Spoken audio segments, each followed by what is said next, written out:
Bonsoir, c'est une émission hommage que je vous propose ce soir, un WDMZ spécial Marc Tobali, les variations. En effet, notre ami Marc Tobali a rejoint le paradis des stars dimanche dernier. Il a été enterré au milieu de la semaine à Natania. On est encore d'ailleurs dans la Shiva. Et je voudrais donc vous proposer la rediffusion de cette émission que j'avais enregistrée le 8 octobre 2018 exactement. À l'époque, un album était sorti sous la plume de Julien Deléglise et j'avais réussi à les avoir, en tout cas les trois, puisque le bassiste Petit Pois était décédé. Et on a parlé des variations avec donc Julien Deléglise, Marc Tobali, Joe Leb et même Jackie Bitton, qui était à New York et que j'ai retrouvé d'ailleurs devant la tombe de Marc il y a quelques jours. Donc une spéciale Marc Tobali à la mémoire de notre ami Zichrono Libracha. Vous écoutez William Zerbib, WDMZ. Je sais pas si ça va pas mieux sonner en anglais, non? You're listening to William Zerbib, Classic Rock, WDMZ. Ça sonne mieux, non?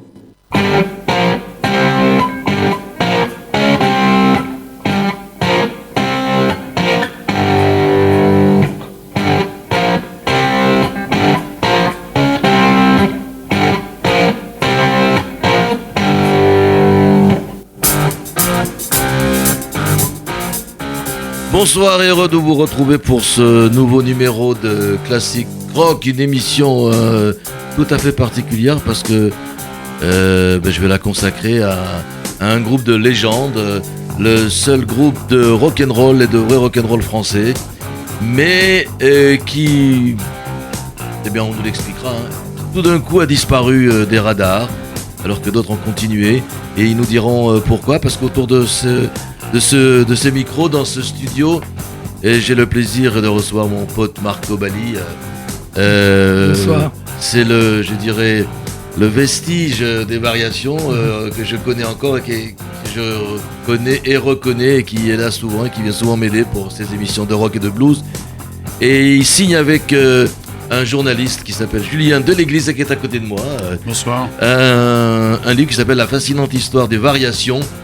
La variation more rock'n'roll. Alors, c'est vrai qu'il y a un jeu de mots d'ailleurs sur more rock'n'roll et more rock'n'roll. Alors, l'histoire des variations, c'est vrai que c'est un mystère, parce que le livre commence avec des préfaces de critiques rock, et parmi les plus connus d'ailleurs en France, on commence par Philippe Manœuvre, et puis après c'est Patrick Heudeline, et puis ça se termine avec une préface qui est pleine de tendresse et d'émotion. C'est celle du guitariste de Trust, Norbert Kriev, qui c'est le cri d'un fan. Pour lui, pour Nono Kriev, Marc, tu es resté le dieu du rock'n'roll et le guitar héros, le seul guitar héros. C'est extraordinaire de lire tout ça. Alors, la première question que j'ai envie de vous poser, mais on écoutera aussi de la musique, et dans le courant de cette émission, grâce à l'intervention de notre ami Marc Tobali, nous aurons les deux survivants du groupe, à la fois Joe Leb qui lui habite Montpellier, et puis Jackie Bitton, qu'on appelle maintenant Yitzhak Bitton, et qui lui habite New York. Donc on va les avoir dans le courant de cette émission. Mais la première question, je vais m'adresser à Julien Deléglise, qui est un peu plus jeune que nous, je crois en tous les cas. Pourquoi avoir décidé d'écrire ce bouquin sur les variations, et je le dis et le redis, mais non si, avec un peu d'amertume non cachée, le seul groupe, le véritable groupe de rock'n'roll qui a commencé avant Led Zepp, avant tout le monde presque, fin des années 60, donc tout d'un coup qui a disparu des radars. Pourquoi avoir voulu parler de ce groupe? Et bien justement parce qu'il n'y avait pas de biographie officielle des variations et que l'histoire de ce groupe méritait un livre, puisque c'est effectivement un groupe immense qui est resté, y compris à l'étranger, comme un groupe totalement culte de la scène hard heavy internationale. Et c'est le seul groupe français d'ailleurs qui est rayonné à l'étranger. Et puis l'histoire des variations est totalement exceptionnelle, puisque c'est un groupe qui a joué aux USA, qui a partagé la scène en France, en Europe et aux États-Unis avec les plus grands, que ce soit Led Zeppelin, Aerosmith, Peter Frampton. Et c'est un groupe qui a su se hisser au niveau des meilleures formations internationales. Et je pense que ça méritait bien l'ouvrage.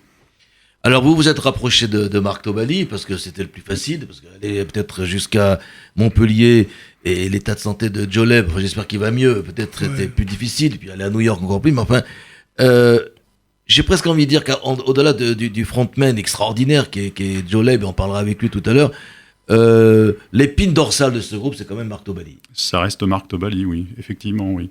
Et c'est aussi lui qui détient, je dirais, l'héritage du groupe, puisque c'est aussi lui qui a continué sa carrière dans la musique, donc c'est important de l'avoir. Alors Marc, tu l'as raconté souvent ici, mais comme tu sors ce bouquin, que je conseille, qui est édité chez Camion Blanc, que vous pouvez... parce que d'ailleurs, en fait, vite fait, bien fait, est-ce qu'on peut le trouver partout Oui, on le trouve partout sur les plateformes de vente en ligne, vous pouvez le commander partout dans les bonnes librairies, il est disponible partout. Alors, ce bouquin sur les variations, est-ce que c'est quelque chose qui manquait, Marco ?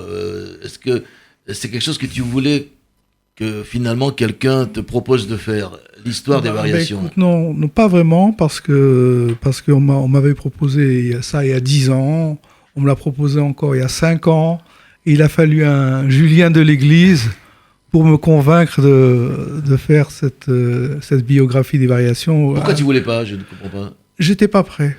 Tu n'étais pas prêt. Tout simplement, j'étais pas prêt. Je pense que c'est ça. Je pense que c'est ça, puisque Julien a quand même un peu insisté. C'est vrai, il a insisté, mais parce que j'avais jamais écrit de livre, quoi. Je suis pas un écrivain ni un auteur, donc je me suis un petit peu improvisé auteur grâce à Julien qui quand même me titillait, quoi, si on peut dire ça. Et donc lui qui est un vrai auteur, quoi. Donc voilà, il m'a mis la main à la pâte, comme on dit.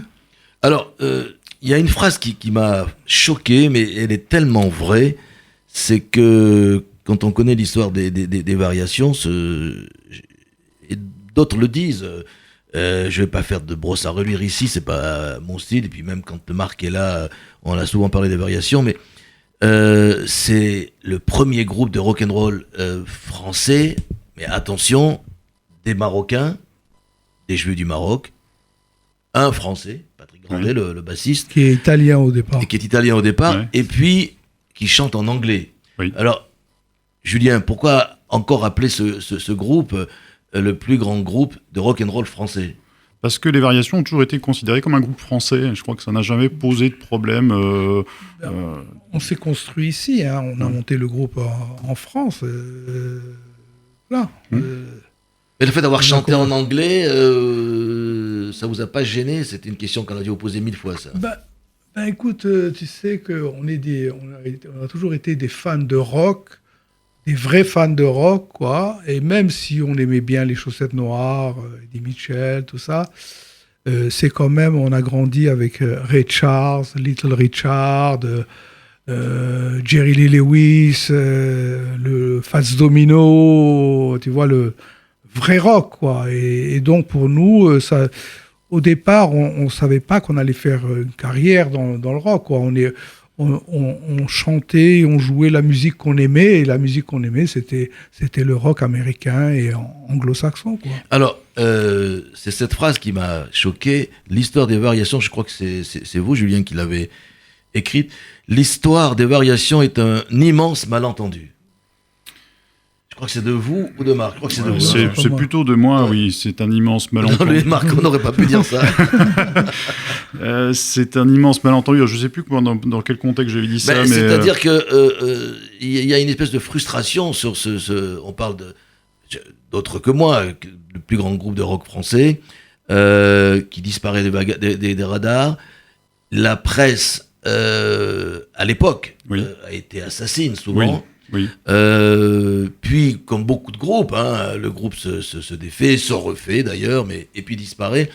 Malentendu parce que je crois que ça a été un groupe incompris finalement. Ah, c'est un groupe incompris, c'est surtout un groupe qui a, je pense, soulevé une certaine jalousie par rapport à l'ensemble de la scène, parce que c'était un groupe très fort, très brillant, et qui avait aussi une capacité à tourner partout en France, ce qui n'était pas le cas de beaucoup de groupes. Et puis, il y avait vraiment, je crois, une certaine forme de concurrence par rapport aux autres formations. Les autres formations, si je peux me permettre, c'était Ange, Triangle, Ange, Dynasty Crisis, toute cette scène du Martin Circus, tous ces groupes du début des années 70, fin des années 60, qui sont en fait arrivés juste après les Variations, parce qu'il faut bien voir que les Variations sont vraiment, c'est vraiment le groupe qui a ouvert la deuxième génération du rock français. Ils sont arrivés fin 66, les premières formations comme Martin Circus, on en est en 68. Donc les Variations quasiment ont presque 2 ans de carrière.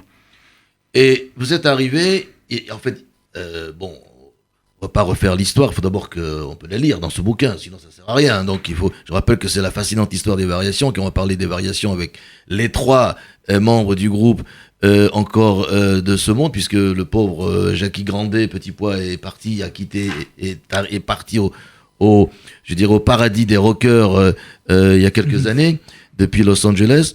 Il y avait rien finalement en France.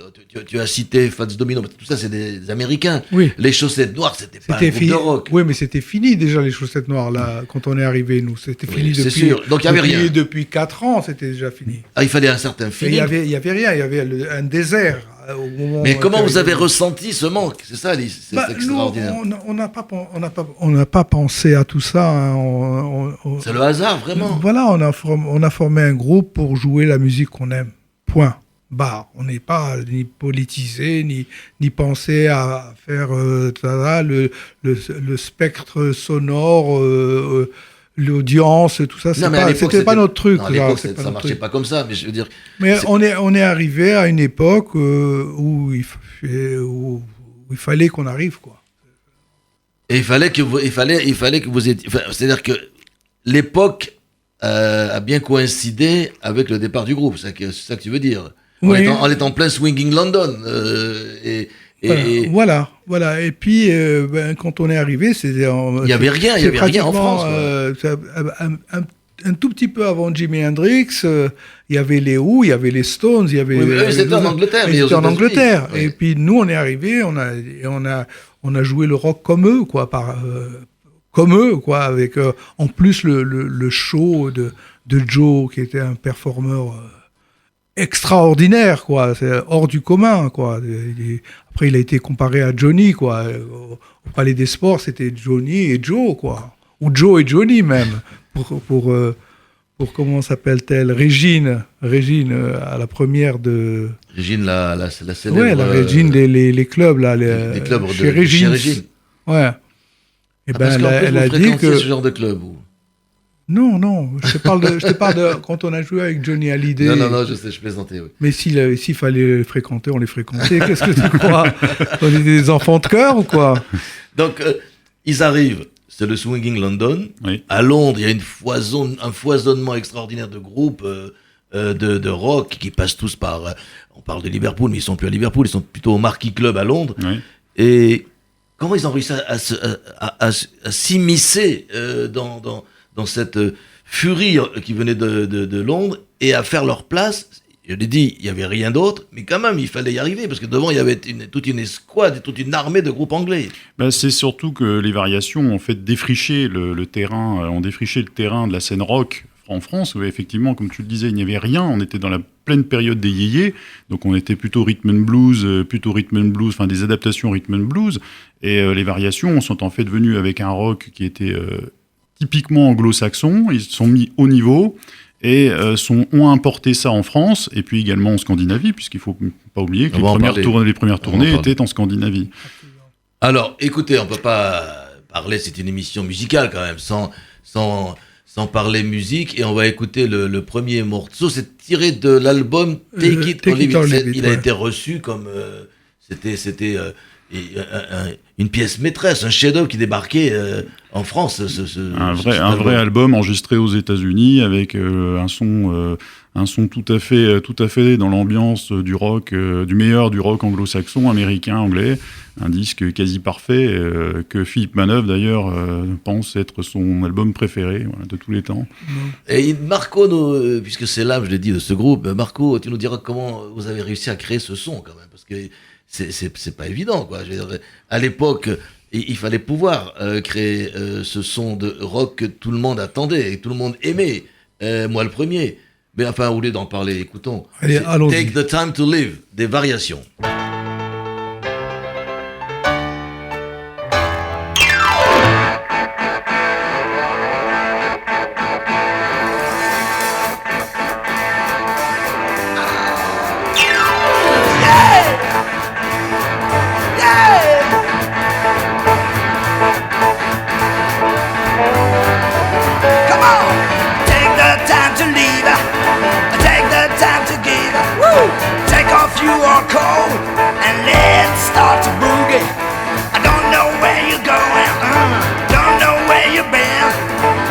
Yourself together, you've been gone, gone, gone, yeah. Gone, gone, gone, gone, gone, gone. Hey, hey, hey. 20 years old and you wait for love. Take it easy, you find the other good. If you see a clown, don't knock yourself down. Oh, cool it, baby, don't think you're a clown. Take the time to leave, take the time to give. Come on, get off you and go, and let's start to boogie. I don't know where you're going, I don't know where you've been. Get yourself together, you've been gone, gone, gone. Gone, gone, gone. Gone, gone, gone. Right.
De la zik, pas de blabla. Et là, aujourd'hui, il y aura un peu plus de blabla puisque je suis avec Julien de l'Église et Marc Tobelli, puisqu'ils sortent un livre qui s'appelle La fascinante histoire des variations. C'est toute l'histoire de ce groupe, les variations. Bruno, pourquoi je s'appelle Bruno? Je ne sais pas. Bruno, il s'appelle Bruno. Julien de l'Église qui a travaillé dans Blues Again, Electric Buffalo, et puis travaillé chez Camion Blanc, et puis maintenant Jukebox aussi. Oui, je suis à la rédaction de Jukebox Magazine. Voilà, quand même, c'est pas n'importe quoi, ce monsieur. C'est un bon journaliste de rock, et ça manque. Et ça manque. Alors, on vient d'écouter Take the Time to Live, Monsieur Tobali. Il y a un truc extraordinaire, parce que c'est une combinaison de sons 50s. Là, on dirait Jerry Lewis. Là, il manque plus qu'un piano et que Jerry Lee Lewis derrière. Un boogie extraordinaire. La voix, c'est vrai, en antenne, Julien, tiens, je le dis bien, de l'église, vous parlez de proto-punk, c'est vrai. Il y a un ensemble, tu crées le titre. Comment t'as fait cette mayonnaise, quoi? Comment ça s'est passé? On est en 73, tu me dis. Non, mais D'abord, c'est aux États-Unis. quand je crée le titre, je crée le titre sur une guitare acoustique. Je Oui. fais le riff. Le riff. Oui. Bon, et puis après, on rentre en studio, enfin en répétition si tu veux, et puis après le groupe, chacun met sa patte. Et puis quand on rentre en studio encore, aux États-Unis, donc à Memphis. Ah, ça, Le- c'est chez Ardente. Ah ben oui, chez Ardent Ah oui, Studio, ouais. bien sûr. Et Tu connais l'histoire d'Ardente. voilà, avec Don Nix qui a produit Oui. ça. Et donc il fait rentrer un pianiste pour nous comme musicien Ouais. additionnel, quoi. Et puis on décide de faire l'intro au piano, quoi. Et c'est en one shot? Non, quand même pas. Ouais, c'était un one shot. Un one shot. Nous, quand les variations, si tu veux savoir pourquoi les disques des variations ont encore la pêche aujourd'hui Et c'est- et ne sonnent pas désuets, ça sonne pas désuet. Non, pas du On est tout, c'est d'accord. actuel, oui. Parce que c'était live in the studio. On a toujours enregistré live au studio. C'était pas des manigances de studio, des re-recordings à foison. Non, on rentrait, One on shot. jouait notre morceau, on balançait la purée et puis c'était bon. Alors il le sait, j'étais à Memphis il y a quelques mois et j'ai pas pu aller visiter les studios Ardente, pourtant il m'avait donné les contacts, mais au musée du rock and roll ou de la soul ou des deux, je me souviens plus à Memphis, on retrouve dans le musée la console avec lequel ce disque a été enregistré et la liste est extraordinaire de tous les groupes de rock qui ont utilisé cette console. Et alors le problème, c'est qu'au lieu de mettre des variations, je l'ai dit à Marco, ils ont mis les visiteurs. Je sais pas, il faut faire quelque chose, il faut écrire là, il faut faire quelque chose. C'est pas les visiteurs, c'est les Bon, variations. on s'en fout. Si, non, je m'en fous pas, moi, je veux que ce soit marqué les Et variations. on va téléphoner à Joe plutôt. On va appeler à la fois Joe appelle- ouais. Leb et Jackie Bitton.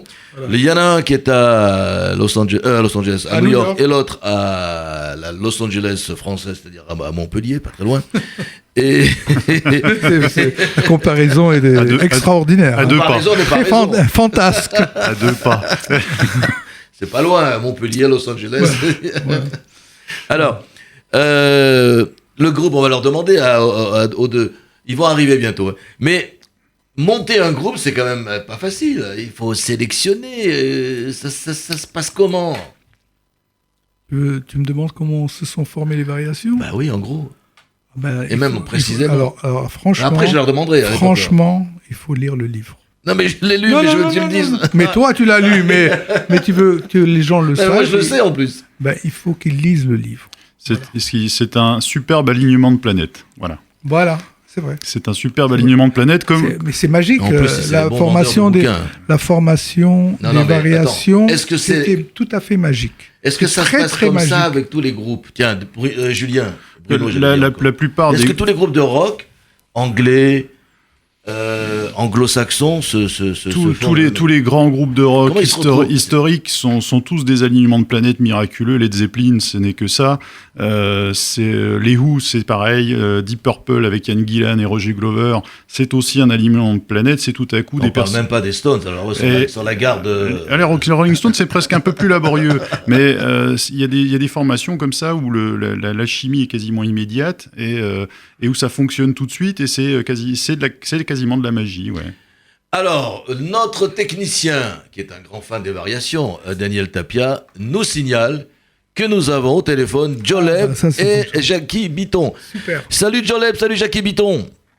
Salut. Comment ça va? Alors, vous êtes tous les deux et tous les trois à l'antenne d'RCJ, une émission spéciale de classique rock avec Julien Deléglise qui signe avec Marc Tobali ce fameux bouquin extraordinaire que vous devriez avoir bientôt, je suppose, La fascinante histoire des variations. Alors, j'ai posé la question à Marc Tobali, comment se sont créées les variations? Bien sûr, il n'a pas voulu me répondre parce qu'il m'a dit, il faut lire le livre. Mais Joe, tu vas répondre à ta manière, et après je demanderai à Jackie. Comment vous vous êtes trouvés, quoi? Ce que j'ai à dire, c'est que aujourd'hui, c'est une histoire ancienne. Là, en ce moment, j'ai pas trop la tête à ça. Ok, tu as raison, tu peux le voir comme ça. Oui, Alors attends, je vais demander Oui. à Jackie ce qu'il en pense. Jackie, tu m'écoutes? oui. Alors Oui, Jackie, j'écoute.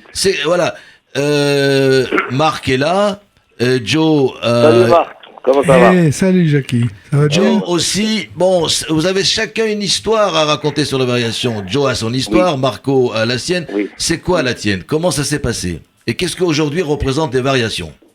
Eh ben, d'accord. Tu sais ce que c'est Ashgacha Pratit, n'est-ce pas? Oui, alors je vais traduire en hébreu. C'est la manière de voir les choses. C'est très personnel. Providence Quoi. divine, la providence divine. Oui. J'étais un jour dans un magasin de musique, Oui. qu'on s'appelait le Pas de Loup, Mhm. et puis je vois une annonce, rock groupe qui se forme, qui cherche un batteur. Je dis, tiens, puis je vois appeler Tobali. Oui. Je dis, tiens, Tobali, je connais ce nom-là, parce que au Maroc, j'avais dans ma classe quelqu'un qui, justement, qui il savait que c'est le cousin de Marco. Jackie Tobali, un cousin à lui. Ouais. Et on était en même temps dans la même classe. Il dit, tiens, ça, c'est quelqu'un du Maroc. Anyway, donc j'étais là-bas, dans la place. Il y avait personne. Il y avait juste la sœur de Marco, d'Alain. Et donc, elle a pris mon téléphone. Et puis, ils m'ont rappelé. Et puis, ils sont venus chez moi à la maison, à Paris. Et bon, ça, on a commencé. Ils m'ont demandé de jouer. J'ai joué, voilà. Et puis après, ça s'est fait tout de suite après, Baruch Hashem. Donc, ce que je dis là, la providence divine, c'est que on s'est retrouvé finalement à trois Marocains qui se connaissaient du Maroc et qui se sont retrouvés à Paris. Ouais, c'est vrai. Donc, Et pour- au même moment, voilà. on est monté Donc, je sais aussi que bon, c'est Alain, le manager, Oui. le frère de Marco, On va en parler. qui a aussi sa part d'avoir créé avec Marco le groupe et d'avoir donné le nom. Je crois, il me semble d'après mes recollections que c'est Alain qui a donné le nom.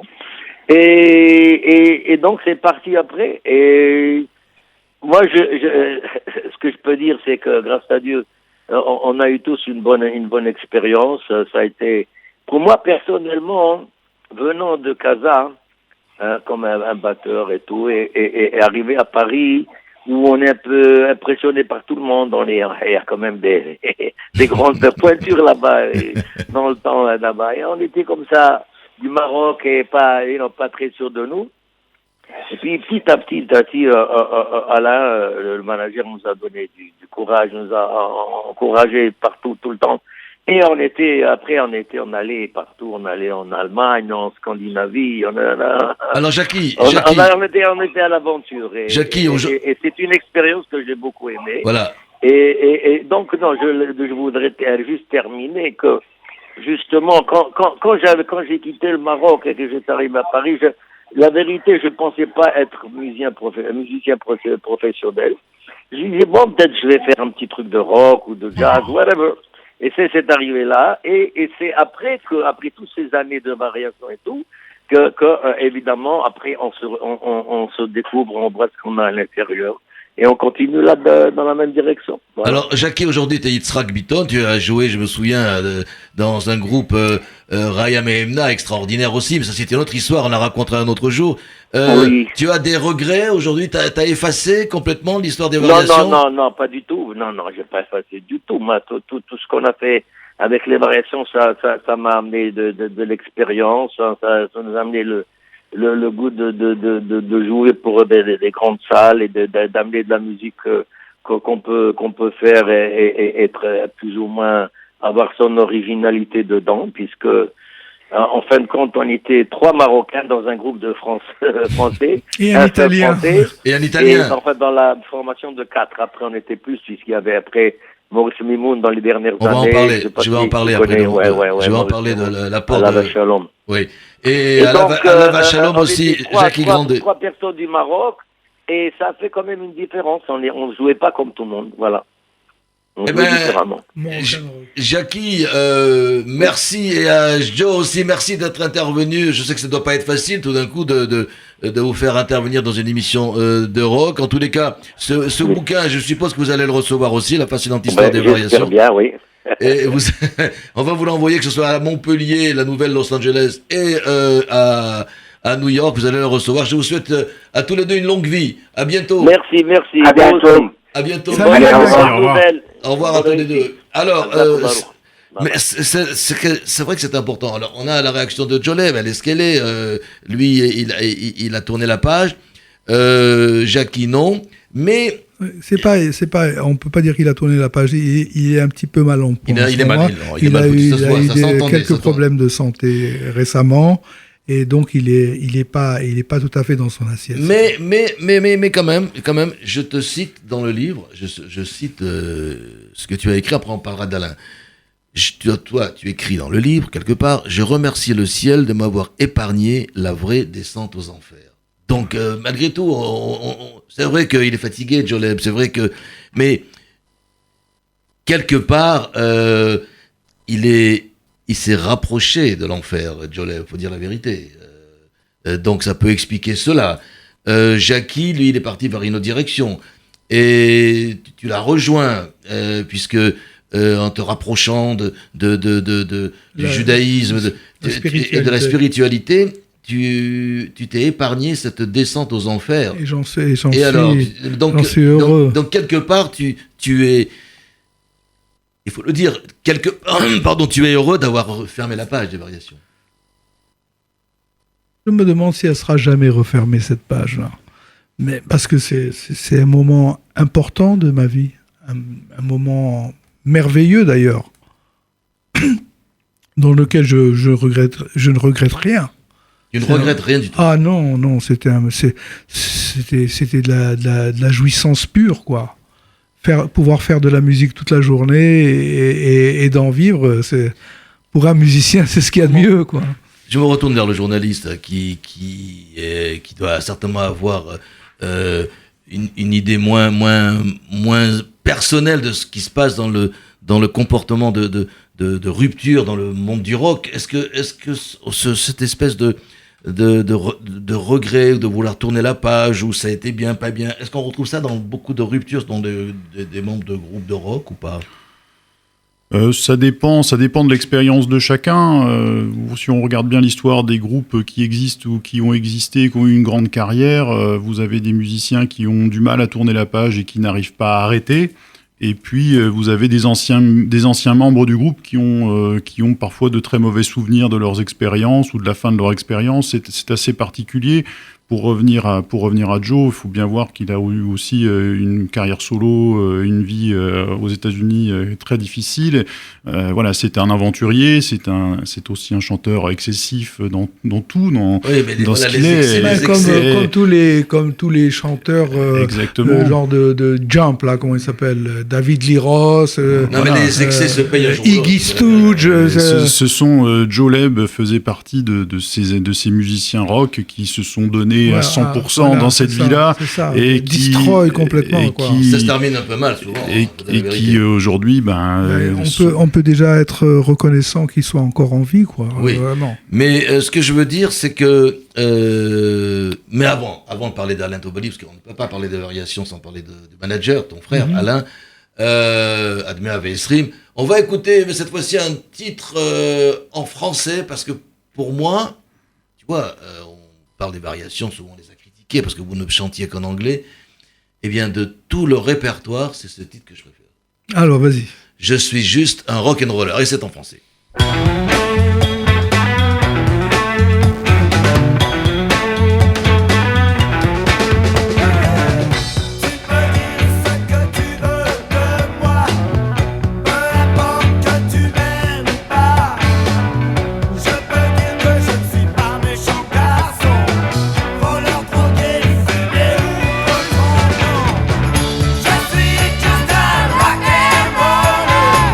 Est-ce que tu vois ce que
100% musique, 0% pub.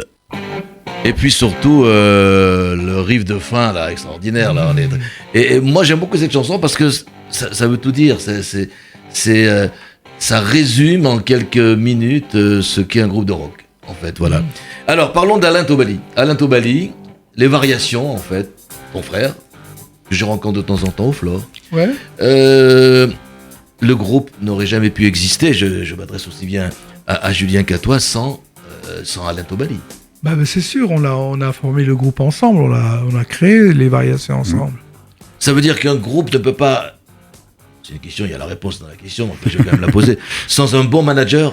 Ah, les grands, Peter Grant, Dee Anthony, enfin tous ces managers. Alors, Alain Tobali n'est sans doute pas le Peter Grant des variations, mais il n'empêche que c'est grâce à son ingéniosité et son talent que le groupe a aussi réussi à se hisser aussi haut. Et c'est effectivement un personnage important dans l'histoire du groupe. Oui. Revenons quelques années en arrière, on est en novembre 68. Le réveillon de la Saint-Sylvestre. Ça a été le déclic, ça. Ah bah là, raconte-nous cette histoire. Raconte-nous cette histoire. Elle est longue. Non, alors là, en quelques mots. On a 4 heures. Non, je plaisante. Ben écoute, tu sais, c'était une après-midi et on était dépités parce qu'on obtenait pas de contrat de disque. C'est très bien expliqué dans le livre. Et donc, on avait décidé cet après-midi-là de peut-être nous séparer. Il y en avait marre. Et puis, arrive un mec qui s'appelle Richard Fontaine, Dieu et son âme. Ah, il n'est plus là non plus. Bon, qui était à Longjack Civilisation. Et qui était bassiste. Et il nous dit, mais qu'est-ce que vous faites là, les mecs? Venez, on va aller... ils sont en train de tourner le réveillon de la Saint-Sylvestre. Et il y a tous les groupes. Il y a les Who, il y a les Small Faces, il y a tout le monde, Fleetwood Mac. Et bon, allez, levez-vous, on y va. Bon, on est venu, on avait la camionnette en bas, le camion, avec les tenues de scène, avec le matériel et tout ça. Et on est arrivé à Joinville, et puis dès qu'on arrive, on voit les Who en train de chanter Magic Boss, tu vois, et c'était vraiment un truc extraordinaire, Et bon, je te la fais courte. Oui. Parce qu'il faut acheter le livre quand même. Alors, on passe l'après-midi là, et puis à l'heure de la cantine, il y a tout le monde qui quitte le plateau, les musiciens, les danseurs, les techniciens, tout le monde s'en va du plateau, Et puis nous, comme on était un peu incrustés là, on n'avait pas notre place, donc on n'a pas été à la cantine, tu vois. On est resté sur le plateau à attendre qu'ils reviennent. Parce qu'il y avait Jeff Beck, Group, les Who, Fleetwood Mac, Small Faces, voilà. Exactement. Et à ce moment-là, je vois sur scène une très belle guitare, une Gretsch qui était verte, de couleur verte, voilà. Et puis je l'ai vue, à Memphis. Je l'ai vue sur les musées à Memphis. Celle-ci, il faut que je la touche, Alors, je suis monté sur la scène délicatement comme ça, et puis j'ai commencé à égrener quelques notes. Et tout de suite, le Michel Tétinger, qui était un des producteurs de l'émission, tu sais, il demande mais qui est ce guitariste là? Et il y avait juste notre road manager qui était avec nous, Georges. Il dit c'est le guitariste des Variations, c'est un groupe français à la mode. Il dit ah bon? Il dit voilà, leur manager est là. Il y avait Alain. Et puis il dit est-ce qu'ils ont leur matériel? On dit oui. Est-ce qu'ils sont tous là? Oui, alors que c'était pas vrai. Il y avait Jackie Bitton, il faisait sa vie comme d'habitude. Il faisait des coups pandards, lui, c'était un truc dingue. Il était parti à Paris. Il était au cinéma, je sais pas. Et donc, Georges va le chercher, et puis il dit, est-ce qu'ils ont leur matériel? Oui, on a le matériel. Est-ce que... parce qu'il y avait Trafic qui n'avait pas pu rentrer à cause de problèmes de douane. Non, mais parce qu'on écoute Marc, c'est pour ça que je le fais raconter. Mais c'est tous les groupes du Swinging London, là. Les meilleures formations de l'époque, Ils sont tous là. Et voilà, et là au milieu, il y a les Variations qui débarquent. Et puis, il dit, écoute, montez le matériel, et puis à 21h, paf, on attaque, parce qu'ils avaient besoin de plans de coupe, il disait, plans de coupe. Et donc, Trafic n'avait pas pu venir, donc il leur manquait un groupe. Stevie n'était pas là, voilà, il était malade. Malheureusement. D'accord. Ou heureusement pour nous. Et puis, donc, on monte le matériel, tout ça, et puis Jackie, il arrive vraiment à 21h moins 2, tu vois. Il met sa jaquette. Oh, le stress. On avait les tenues de scène aussi dans le camion. Ah oui, d'accord, bien sûr. Et puis on monte sur scène, il nous demande d'accompagner Pippi Arnold. C'est une chanteuse. Une chanteuse de non, soul. c'était Pippi Arnold ou PG Provi? C'est la blague. C'est Pippi Arnold. Pippi Arnold, Oui. ouais. Heureusement qu'il est là, l'historien. Ouais, l'historien. Et puis on l'accompagne, et on l'accompagne un peu comme ça. Et à la fin de ça, il n'y avait plus rien, il lui manquait de la musique, quoi. Alors il nous dit, vous pouvez jouer un morceau? Non, on ne peut pas. Non, on doit se casser. Nous, on est boulanger, nous, on est venu Ouais, apporter. on est venu pointer. Eh ben non, oui, on joue un morceau, et puis comme c'était le troisième jour, le dernier jour de tournage, dernière soirée, quoi, les gens étaient chauds, quoi, ils avaient été à la cantine, et je pense qu'ils avaient fait ce qu'il faut, quoi. Abusé d'alcool. Voilà. Arroser ça, oui. Ouais, bien arrosé, et tout le monde était très excité, et puis nous, encore plus que les autres, et on attaque des morceaux de Rolling Stone, Round and Round, Everybody Needs Someone. Ah oui, vous avez. On termine le premier morceau, les gens qui dansent à la folie dans la salle. Mais, vous pouvez le voir, hein, cette émission. Oui, elle existe. Et puis, Tétinger nous dit, vous pouvez jouer un autre morceau? Pas de problème. Paf! On finit ce morceau, paf! Vous pouvez jouer un autre morceau. Finalement, on a joué 7 morceaux à la télé, à la seule télé française. Ben oui, il n'y avait rien d'autre. Hein. Il n'y avait rien d'autre, et c'était le soir de la Saint-Sylvestre. Alors quand les Who ont joué un morceau... mais il faut le répéter, ça, attention. Les Who, le trafic, d'abord, il vient pas, il n'est pas là, on ne sait pas où ils sont partis. Les Who, Jeff Beck, Small Faces, c'est des monstres des années 60. Hein. Vous êtes trop jeune pour savoir tout ça. Mais surtout il joue un titre et puis des variations 7 quand même. Surtout, ce qui est intéressant, c'est que les variations vont être le seul groupe à jouer en direct. En direct, par rapport aux autres. Les autres étaient en playback. Et voilà, les autres étaient en playback, et c'est ça qui était la vraie différence. Et c'est vrai que le fait que tout le set en plus des variations a été diffusé en direct, alors que les autres n'ont joué qu'un ou deux morceaux en playback. Les plus grands groupes de rock anglais n'ont joué que quelques morceaux en playback. Alors qu'on était incrustés, on n'était pas prévu au programme du tout. Alors, on pourrait, je te jure qu'on pourrait parler, enfin je vous jure qu'on pourrait parler des heures. Il y a une fracture, une rupture dans l'histoire des variations, c'est Maroc and Roll. Tout d'un coup, vous êtes les premiers. On va écouter, il faut qu'on écoute un peu de zik. Mais vous êtes les premiers à introduire, il faut le dire, ça c'est historique, de l'oriental dans le rock.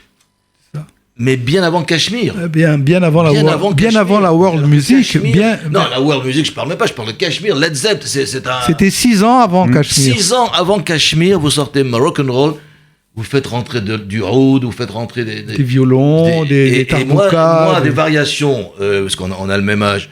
Je me souviens ce que aujourd'hui, j'aime ce titre en français, je l'ai dit. Mais moi, ce que j'ai retenu des variations, pour moi, c'était un groupe de rock oriental. Déjà, à l'époque, je parle des années 70 au début, ça voulait rien dire, un groupe de rock oriental, ça n'existait pas. Mais pour moi, les variations, c'était ça. Et je voudrais donc qu'on écoute maintenant un morceau de l'album Rock'n'Roll. Rock'n'Roll, c'est qui était notre premier album américain. Je voulais juste mettre une petite parenthèse. Non, pour expliquer ça. Parce que après, on a eu un contrat avec une maison de disques américaine qui s'appelle Bouddha Records. Énorme maison. Et là, c'est là que le patron de la maison de disques, Lewis Merenstein, nous a dit, maintenant que vous allez faire des disques en Amérique, vous n'allez pas faire du rock comme tous les groupes américains, parce que comme ça, vous n'y arrivez pas. Il va falloir trouver quelque chose pour vous démarquer des groupes américains. Et là, il faut aller puiser dans vos racines. Et c'est là qu'on a travaillé. Mais il avait fichtrement raison, le bougre. Mais complètement. C'est ce que disait Jackie Bidon tout à l'heure. Les 3 Marocains, tout à coup, se sont retrouvés. Et c'est géant. On va écouter quel morceau? Moroccan Roll. Alors on écoute tout de suite Moroccan Roll.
un lundi sur deux, de 23h à minuit. Ma rock'n'roll, alors je le disais juste avant en présentant ce titre, il est sorti donc Julien un an avant Cachemire. On se demande même si Led Zepp n'a peut-être pas écouté le disque avant de produire Cachemire. C'est fort probable parce que Jimmy Page était un garçon extrêmement curieux qui aimait s'inspirer de tout ce qui sortait. Donc, et il a fait également plusieurs voyages au Maroc pour essayer de comprendre la musique marocaine, la trance provoquée par la musique marocaine. Et donc, il était en recherche de cela et il est probable qu'il ait écouté cet album et que ça a été le déclic pour lui. Et les apports marocains, c'était quoi? C'était Memoun, c'est ça? Non, il y avait Maurice Mimoun au violon et oud. Oui. Et puis il y avait Youssef Beribi, qui était la tarbouka. Il y avait d'autres noms. En tout cas, ce morceau est encore, c'est ce que je dis avec tout. Mais il fallait voir les séances. On avait commencé les séances, on l'avait faites chez Pathé Marconi ici. Il y avait tous les musiciens, il y avait le couscous, il y avait le président de Bouddha Records qui est venu. C'était la soirée orientale. Oui, d'accord. Oui. C'était Maurice Azoulay, quoi. Hein. Ah ouais, exactement. Alors. Il faut parler aussi puisqu'on a un critique rock, mais lui qui est positif, parce que vous avez été démonté par la critique rock. Alors, et principalement par Paringo, comment vous l'appelez Philippe Paringo. Bon, oui, je ne sais pas s'il nous écoute, Philippe, t'as pas été sympa. Mais alors, ils avaient un côté un peu sur deux, un peu méprisant de temps en temps avec la presse, et surtout Joleb, principalement. C'était faut dire la vérité, c'est un super chanteur, un super frontman qui est égal à tout ce que l'on a pu voir après, y compris Jagger. Il est pas loin d'être aussi bon que Jagger, Jolene. Oui. Mais il avait ce côté méprisant. C'est pas qu'il avait ce côté méprisant, c'est qu'il était un personnage excessif, donc qui avait tendance à envoyer les gens un peu sur les roses, bouler. Et puis, alors, faut quand même préciser une chose, c'est que principalement, rock et folk, c'est un peu braqué sur les variations, mais la presse musicale comme Extra, comme Pop Music ont quand même soutenu le groupe. Mais il est vrai que rock et folk avec beaucoup de poids sur le panorama presse musicale. Il faut pas oublier qu'à l'époque, il n'y a pas d'internet, hein, donc on est vrai. Écrire un article sur un groupe dans un journal, ça fait, y compris très mauvais, ça fait beaucoup de mal. Et c'est ce qu'a fait Philippe Paringo, puisque le groupe, faut rappeler le contexte, les variations ont débordé sur le set de Steppenwolf à l'Olympia au Musicorama d'Europe 1, et on a considéré que c'était un manque de respect pour ce grand groupe de lèse-majesté. Voilà. Et Joe s'est montré assez méprisant par la suite, et du coup, l'article de Philippe Paringo a été particulièrement saignant. Mais il faut rappeler aussi qu'il y a eu un droit de réponse qui a été réclamé par les variations, interview faite par Philippe Paringo pour essayer de mettre un peu d'huile, mais le mal était quand même fait. Alors, la presse rock, tu t'es réconcilié avec Philippe Paringo? Tu l'as retrouvé ou pas du tout? Non. Non, mais alors comment la presse rock? Pourquoi cette inimitié? Pourquoi tant de haine? À ton âge, tu connais la nature humaine, non? Non. Tu sais que la jalousie, c'est très courant. Oui, c'est dingue, incroyable, parce que ils étaient tous jaloux de vous. Est-ce que c'était uniquement la presse ou quelques petits groupes? Allez, balance. Des groupes de rock, non? Qui étaient français, peut-être, non? Non, alors avec les groupes de rock, non. Et il y avait toujours une complicité avec eux. Je veux dire, quand on jouait, par exemple, il y avait tous les groupes français, par exemple, il y avait Alice, il y avait Martin Circus, Triangle et tout ça. Généralement, les variations jouaient en vedette, jouaient en dernier, quoi. Tu veux savoir que tous les groupes venaient pour voir le passage des variations. Ben oui, et Nono Kriev le raconte bien. Voilà. C'est toi qui as inspiré Nono Kriev et qui a inspiré après Trust. Avec les musiciens français, non, j'ai jamais eu ça. On va dire, si j'ai un truc à reprocher à certains musiciens français qui ont réussi et qui étaient des fans des variations, je vais pas citer de nom. C'est que bon. Non, pas leur nom, d'accord, ok. Moi, je veux pas faire de la chanson. En plus, c'est pas mon truc. D'accord. Et qui étaient des fans des variations, et une fois qu'ils ont réussi brillamment. Ils n'ont jamais fait un petit pas pour nous inviter soit sur une émission de télé pour dire notre inspiration, à part Nono de Trust. Nono, voilà. Nono, il a eu toujours un soutien infaillible. Il a toujours été merveilleux et très généreux et très magnanime. Mais il y en a beaucoup qui auraient pu nous inviter sur des plateaux télé quand ils avaient, par exemple, la dragée haute, tu vois. On ne donnera pas de nom. Il va falloir quand même terminer cette émission parce que elle aussi, elle a un timing. Elle ne dépassera pas 1 heure, elle ne peut pas. Julien de l'Église, Marc Tobali, vous avez sorti ce bouquin. Il faut, si on aime le rock, si on aime l'histoire de ce groupe qui est unique, parce que c'est pas évident. 3 jeunes du Maroc qui n'ont même pas 20 ans, qui débarquent en France et puis après qui se retrouvent presque. Ils ont failli faire la tournée des Stones aux États-Unis. Oui. S'il n'y avait pas eu... on va pas faire de la Shonara, d'accord. Alors, voilà. Pour moi, ça reste, Marc, malgré tout, le meilleur groupe de rock'n'roll français. Et on va terminer Merci, mon cher William. On va terminer avec encore un peu de musique. C'est... Je sais même plus ce que c'est. Ah oui, c'est Nador. What a Mess Again. Le premier album des Variations. Que tu avais chanté extraordinairement avec Laura May il n'y a pas très longtemps encore. Les Variations, What a Mess Again pour terminer cette émission spéciale Les Variations. Merci à Julien de l'Église, merci à Marc Tobali. Merci d'avoir écrit ce bouquin avec lui. Et un bouquin que l'on peut trouver partout. Et bonne nuit à tous et à toutes. What a Mess Again.